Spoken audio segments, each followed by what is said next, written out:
وصحبه أجمعين. اللهم اجعل جمعنا هذا جمعا مرحوما وتفرقنا من بعده تفرقا معصوما. Ya Allah, Ya Rahman Ya Rahim, di saat ini kami berkumpul ya Allah untuk meninggikan dan mengagungkan nama-Mu ya Allah. Sesungguhnya kami ya Allah adalah hamba-hamba-Mu yang lemah. Engkau yang Rabbana la tuzigh qulubana ba'da idh hadaitana wa hab lana min ladunka rahmatan innaka antal wahhab. Rabbana atina fid dunya hasanah fil akhirati hasanah wa qina adzabannar. Ya Allah, yang terakhir ya Allah, matikanlah kami, hidupkanlah kami ya Allah, dan matikanlah ya Allah dengan kalimat la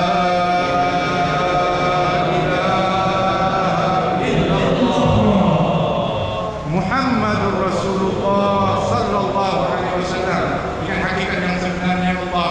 Jika nanti kami dibangkitkan bersama Nabi Muhammad sallallahu alaihi wasallam dan masukkan ke surga bersama-samanya ya arhamar rahimin. Sallallahu alaihi wasallam wa ala alihi wasallam. Alhamdulillahi rabbil alamin. Taqabbalallahu minkum.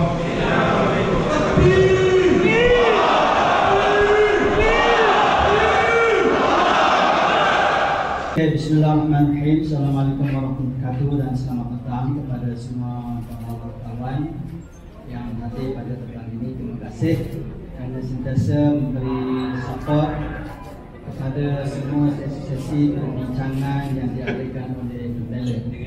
Alhamdulillah, pada petang ini walaupun dengan notis yang begitu singkat, kita telah dihadiri oleh ratusan, lebih 50 NGO yang diwakili oleh ratusan ahli-ahli mereka yang pernah dewan hari ini.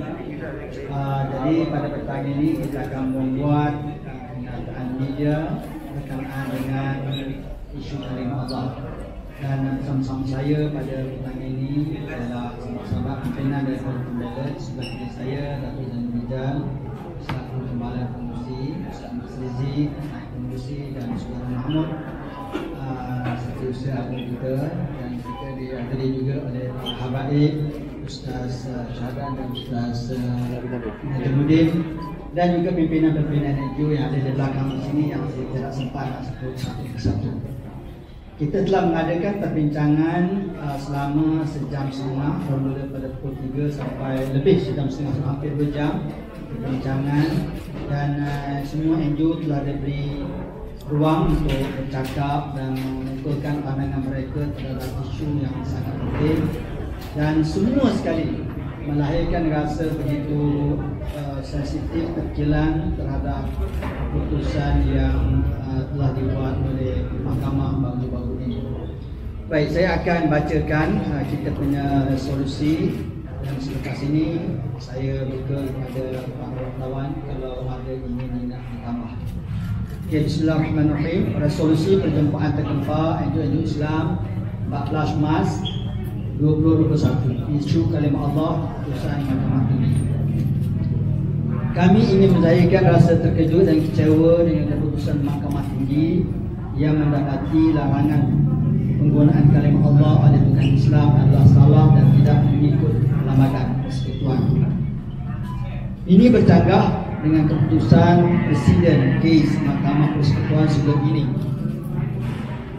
Keputusan ini akan memberi ruang kepada penyalahgunaannya yang akan menyebabkan bukan sahaja kalimah Allah yang suci dan kalimah-kalimah yang berkaitan dengannya akan dihina, malah ia akan menimbulkan kekeliruan di kalangan umat Islam dan juga akan membuka pintu murtad ataupun pemikiran pluralisme di kalangan umat Islam.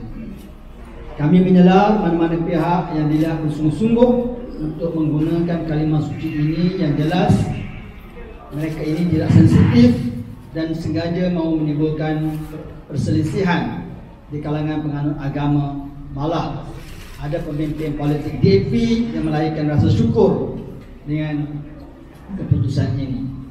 Justru NGO Islam telah membuat resolusi berikut. Pertama, menuntut Kementerian Dalam Negeri untuk merayu terhadap keputusan ini ke mahkamah yang lebih tinggi dengan kadar segera dan meminta penangguhan pelaksanaan keputusan hakim tersebut sehingga kes rayuan selesai. Kementerian Dalam Negeri perlu juga mengeluarkan pekeliling baru pengharaman penggunaan perkataan-perkataan tersebut jika sekiranya penangguhan itu tidak dibenarkan. Kedua, menuntut kerajaan dan jawatan kuasa pemilihan hakim apabila melantik hakim-hakim memastikan mereka yang benar-benar faham sejarah perundangan negara dan menghayati Islam sebagai agama persekutuan dalam konteks yang sebenar. Ketiga, menyaran agar setiap organisasi dan persatuan umat Islam mengambil serius perihal isu ini kerana ia membawa implikasi besar kepada ramai umat Islam, dan menyarankan satu memorandum bantahan dihantar kepada Majlis Agama Islam Negeri di setiap negeri dengan kadar segera. Keempat, menuntut kerajaan mengadakan mukadimah ataupun preamble kepada perlembagaan persekutuan dengan memasukkan elemen-elemen penting bagi menjaga keutuhan Islam.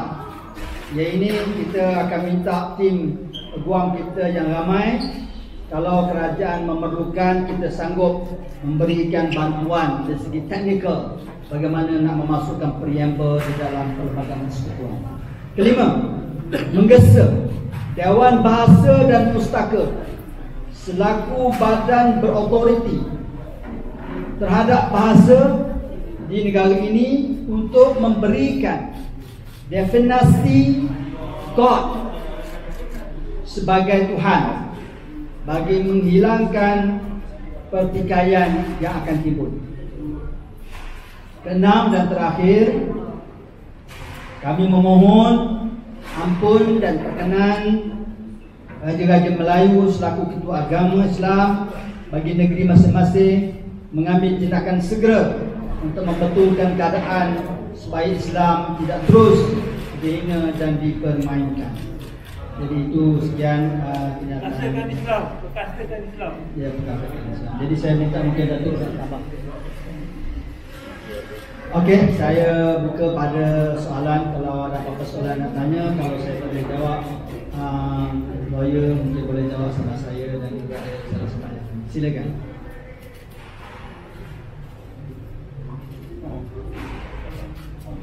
Kalau tak ada, jumlah NGO 50, lebih 50, tetapi dari segi setiap NGO boleh katakan mengantar ramai.